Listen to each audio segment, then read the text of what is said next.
Welcome to this top secret investigation. Every week we uncover one of the worst conspiracies in history. That's right. Anonymous hosts are convinced that the conspiracies are true, shocking, and wild theories. Rate and follow Conspiracy Q to share the truth. Okay, so today, We are plunging into the icy depths of a maritime disaster. that's shrouded in more questions than answers. Yeah. The sinking of the Titanic. But, What if the unthinkable is true? yeah, what if the ship that plunged to the bottom of the Atlantic wasn't actually the Titanic at all? Oh, it's fascinating.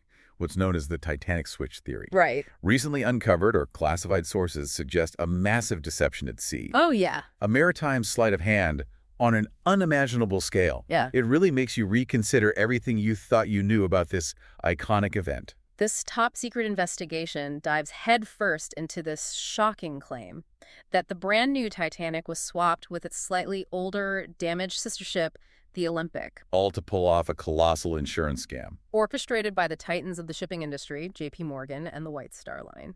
It sounds like something out of a movie, but the evidence, well, it's certainly thought-provoking. If we connect this to the bigger picture, you start to see the immense stakes. Mhm. We're not just talking about a historical tragedy. We're potentially looking at a deliberate act of deception, Right. a cover-up involving a major loss of life, and the potential for widespread financial ruin if the truth had come out. It really does. It forces you to ask, what lengths would powerful figures go to in a moment of crisis? Okay, so let's unpack the why behind such a risky and frankly horrifying scheme. Our recently uncovered or classified sources point to a major financial crisis looming for the White Star Line. Yeah. Tell us more about the Olympics. Shall we say unfortunate incident? So what's crucial to understand is the timeline. Right. In September 1911, the Olympic, the Titanic's near-identical sister ship, was involved in a significant collision with the HMS Hawke. Oh, wow. The damage sustained was reportedly severe, potentially compromising the keel that's essentially the ship's backbone and its frame. Oh. A major structural blow, no doubt. And that's where the financial pressure cooker starts to build, right? Yes. Because the Royal Navy, according to our sources, pinned the blame squarely on the Olympic. And the insurance claim filed by White Star Line was denied. That's a huge financial hit for any company. Precisely.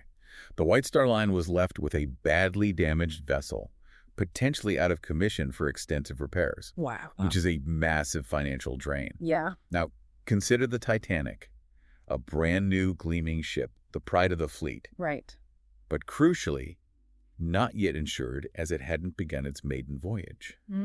This creates the alleged motive for the switch. Okay. You have one damaged, uninsured ship and one brand new, also supposedly uninsured ship. So the theory goes that by swapping the damaged, uninsured Olympic with the newly built and also supposedly uninsured Titanic, the White Star Line could then engineer the sinking of the Titanic and collect a hefty insurance payout. That's exactly right.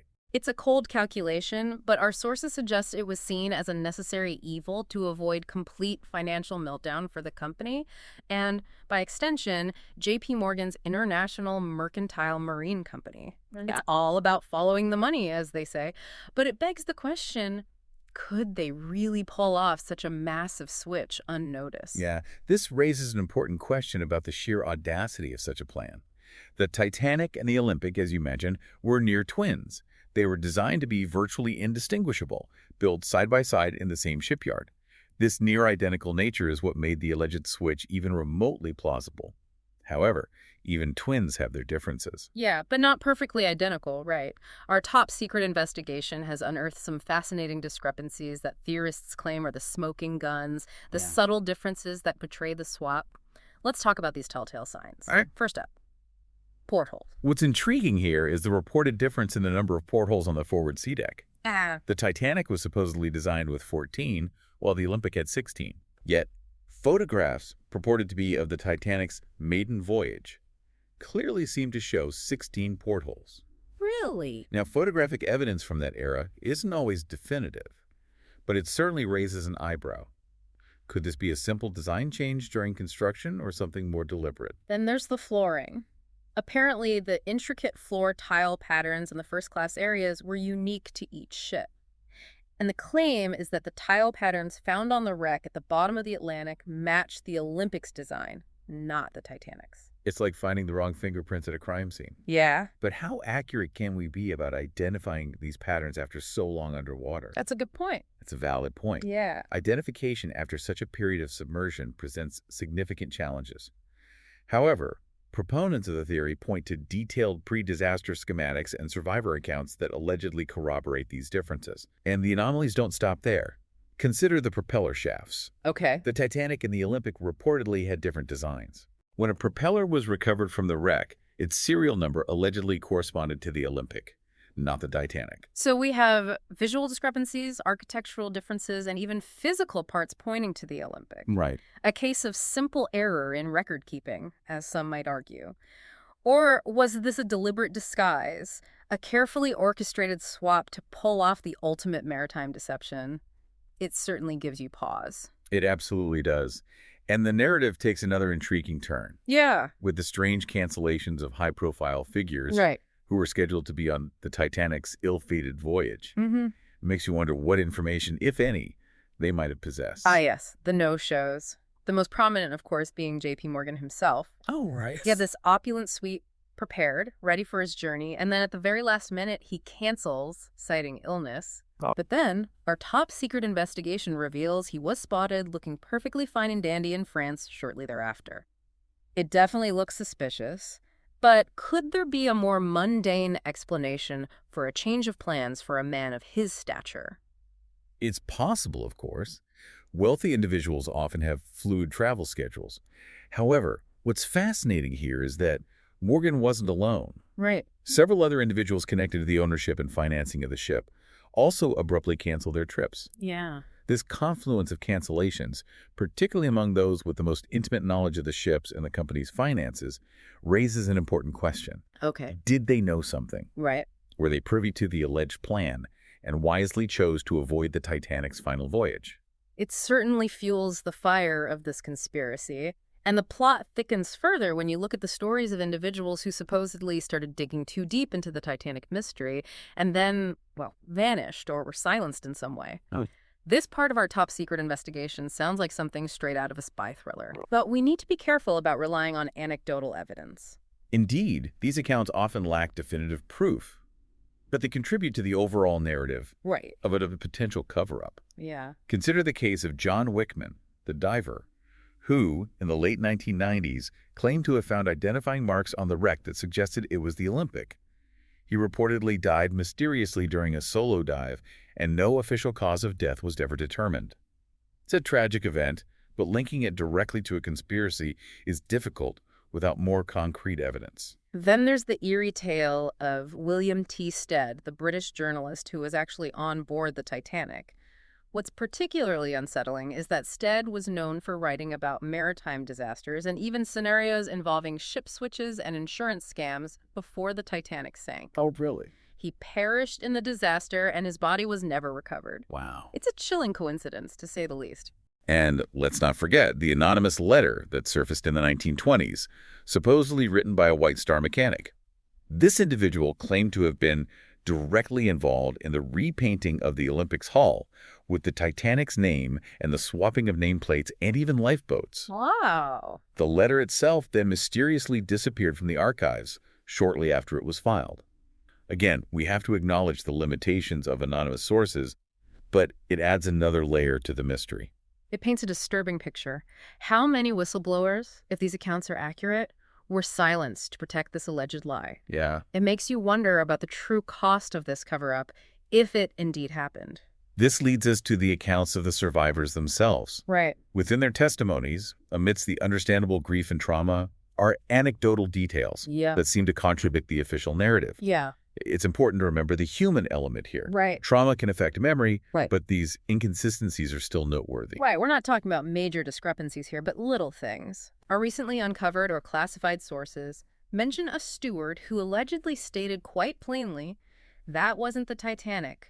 I know that ship inside and out." Oh my God. Imagine the weight of such a statement coming from someone intimately familiar with the vessel. And there were also reports of last-minute crew reassignments. Right. And even instances of crew members who outright refused to board the ship, claiming a feeling that something was off. Yeah. These aren't isolated incidents.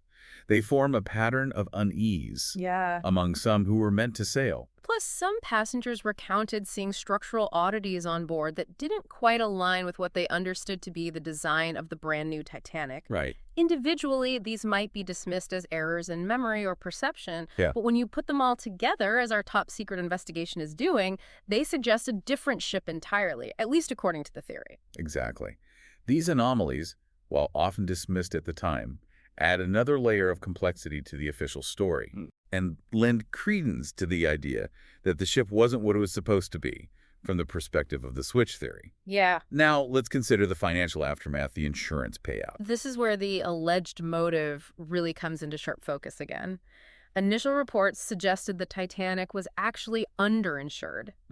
So it raises eyebrows that the White Star Line still received a substantial payout of $12.5 million, Oh, which is hundreds of millions in today's money. that's a lot. It seems like a considerable sum for a ship lost on its maiden voyage. What's intriguing here is questioning the logic of such a near-full payout for a ship that was supposedly on its maiden voyage. Yeah. A brand new vessel typically carries a higher insurance value. You're right. It's been suggested that the valuation might have been based on the Olympic's depreciated value, further hinting at a pre-planned deception. Right. Of course, insurance assessments can be complex, but it's a point that theorists emphasize. And perhaps most telling is how quickly the White Star Line seemed to bounce back financially despite losing their supposed flagship vessel in such a devastating way. Yeah. It doesn't quite add up if you accept the official narrative at face value. Right. One might expect a more significant and prolonged financial struggle. It certainly prompts further investigation into the financial records of the time. And that investigation took a dramatic turn decades later with the discovery of the wreck in 1985. Oh, wow. Many hoped this would provide definitive answers, either confirming or refuting the official account. Right. But for proponents of the switch theory, it only raised more questions. Absolutely. Our top secret investigation highlights inconsistencies between the observed iceberg damage on the wreck and the damage that would logically result from such a collision, at least according to some interpretations of naval architecture and the physics of the impact. But It hints at the possibility of pre-existing structural weaknesses or even prior, unreported collisions, much like the one the Olympic had suffered. what's even more compelling, for believers in the switch, are the claims that some of the equipment and interior fixtures found on the wreck matched the specifications of the Olympic, not the Titanic. Right. We're talking about specific design elements that should have been unique to each ship according to the original plans. And then there are the recovered parts, the physical evidence pulled from the ocean floor. Right. Our sources indicate that serial numbers on some of these parts, like a piece of the engine, reportedly correspond to the Olympics records, not the Titanic's. It's a direct, tangible link if these reports are accurate and verifiable. Yeah. So we have to ask the direct question, why would parts from the Olympic be on the wreck of the supposed Titanic? It's a question that the official narrative struggles to adequately address to the satisfaction of switch theory proponents. Right. And the story doesn't end with the sinking. Our top secret investigation reveals some rather curious actions taken by the White Star Line in the aftermath. Right. The Olympic, the supposed surviving twin, underwent this massive overhaul almost immediately after the Titanic disaster. Really? We're talking about changes to the bulkheads, engine modifications, even the layout of the cabins. Wow. It was a significant undertaking for a ship that had supposedly just continued its regular service. If we connect this to the bigger picture of the switch theory, it suggests that this overhaul could have been a deliberate attempt to further differentiate the Olympic from its lost twin, to make any future comparisons less obvious to those who might be looking too closely. Yeah. It's almost like trying to erase the similarities. And then in the 1930s, the Olympic, this ship with such a unique history, whether it was the Olympic or a disguised Titanic, was quietly retired and completely scrapped. No real effort was made to preserve it as a historical artifact, to document it extensively, to study it in detail. It just disappeared from the historical record. This raises a final provocative thought. Right. Was this complete scrapping of the Olympic a final act of concealment? Yeah. A cleanup job, quite literally, to ensure that no further scrutiny could be applied to the vessel that may have held the key to this entire alleged deception. It certainly leaves you with a lot to consider. So let's recap this top secret investigation into the Titanic Switch Theory. We've looked at the alleged financial motive, Hmm, a damaged Olympic, and a desperate need for insurance money. We've examined the near-identical nature of the ships right. and the subtle but potentially crucial differences that theorists claim expose the switch. Yeah.